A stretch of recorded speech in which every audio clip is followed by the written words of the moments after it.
Monsieur Bury. Merci. Donc sur ce sujet, déjà une explication de vote de façon assez constante, considérant que, vu l'ampleur des travaux, il aurait été de bon ton qu'un collège d'habitants et de riverains soit consulté. Considérant que ce n'est pas le cas, nous nous abstiendrons sur cette délibération. Par ailleurs, en commission mixte, la question, je crois, d'une collègue sur ce point de l'ordre du jour me paraissait intéressante à développer en séance publique, puisqu'il s'agissait de la part de mécénat que vous envisagiez pour le financement de ce projet. Et donc, la vision que vous aviez développée me semblait intéressante à développer publiquement. Je vous remercie d'avance si vous pouviez la réitérer. Alors, Monsieur Bury veut nous inviter donc à réitérer l'explication qui a été donnée en commission mixte. On va le faire bien volontiers. Ce qui avait été dit en commission mixte, c'est que les opérations de mécénat qui sont lancées auront sans doute beaucoup plus de succès pour supporter des projets culturels, voire sportifs, voire éducatifs, que patrimoniaux. Et donc, la ville n'espère pas beaucoup de recettes du mécénat pour le bâtiment. Et donc, c'est sur les fonds propres de la ville qu'on fera ce qu'on appelle la protection du bâtiment, c'est-à-dire le clos et le couvert, avant, comme on vous l'avait dit, de trouver une activité, un preneur pour l'intérieur du bâtiment.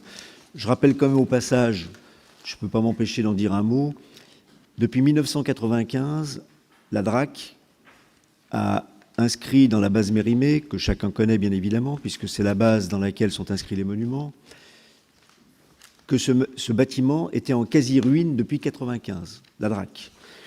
Sauf que, jusqu'à aujourd'hui, les différents ministères de la Culture, de toutes obédiences d'ailleurs, qu'ils soient droite ou gauche, ne sont pas précipités à financer en quoi que ce soit la rénovation du bâtiment. Donc, ils sont bien gentils de nous dire qu'il faut faire comme ci, comme ça, mais quand il s'agit d'avancer de l'argent, il n'y en a pas beaucoup.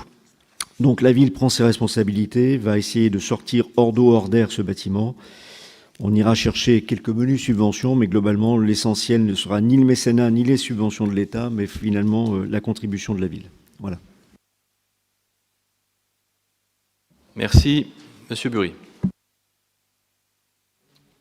Merci pour cette réitération. Simplement, il y avait, en poussant un petit peu plus loin la réponse, ce que j'avais compris, c'est que effectivement le mécénat, vous l'envisagiez plutôt sur des actions où le mécène pourrait avoir une visibilité, pour avoir une forme de retour sur investissement, si je puis me permettre le terme, plus que effectivement sur des gros projets sur lesquels la visibilité est peut-être moindre et peut-être plus diluée. Voilà, je vous joue. Juste un rappel pour nous tous, quand on parle de retour sur investissement, etc., en fait, soyons prudents. La loi, lorsque vous faites une action de mécénat, vous permet simplement d'avoir la citation du fait que vous avez été mécène, mais il n'y a pas d'autre contribution à attendre, sinon la déduction fiscale ne serait pas acquise pour l'entreprise. C'est très encadré, cette affaire-là. Donc, les mécènes qui donneront pour les actions sportives, culturelles, éducatives, etc., seront simplement cités, mais ne peuvent pas attendre de contribution et de retour sur investissement proprement dit. Sinon, il n'y aurait pas de mécénat, il n'y aurait pas de déductibilité, c'est très très encadré, et je dirais qu'on fera en sorte de se conformer à la législation sur le sujet. Voilà. Oui. Excusez-moi. Dans le rapport du point sur le mécénat que nous avions voté au précédent conseil municipal, il était néanmoins précisé que des avantages en nature pouvaient être accordés aux mécènes dans la limite de 25% de ce qui était investi par le mécène dans l'opération. Je rappelle quand même que la déduction fiscale peut atteindre 75%, ce qui fait que globalement, sur l'ISF, c'est 75%. Oui, mais là, on parle surtout de beaucoup d'entreprises, d'accord ? Et puis, l'ISF, il n'existe plus, c'est l'IFI maintenant. L'IFI, pardon. Donc, pour les entreprises, en plus, on parle d'un crédit d'impôt de 66%, mais tout simplement, c'est un crédit d'impôt, ce qui veut dire qu'en fait, ça s'ajoute au taux d'impôt sur les sociétés qui serait dévolu si jamais on affectait le résultat. Et donc, le supplément est entre le taux d'impôt sur les sociétés et le 66%. Voilà, très précisément pour les entreprises.